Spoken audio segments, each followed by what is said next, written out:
Welcome to Kenton's videos. Enjoy the video. You begin immediately by ensuring recovery points and a backup are ready. You need a safety net before repair alters system files. Once done, open Settings, go to Update and Security, then Recovery to reach Repair Utilities. Next, run an admin PowerShell, type sfc/scano, and press Enter.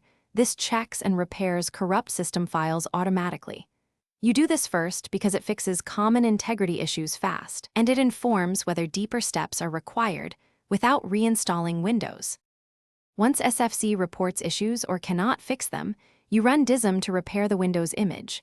Open admin PowerShell and execute dism/online/cleanupimage/restore health, which pulls healthy files from Windows Update. After that, make sure to inspect Device Manager for driver conflicts, update drivers, or roll back recent installs to restore stability. If Windows still fails to boot or behaves erratically, reboot into Advanced Startup and run Startup Repair. This targets boot load. You finish by rebooting and testing key applications. If everything works, create a fresh restore point and a new backup.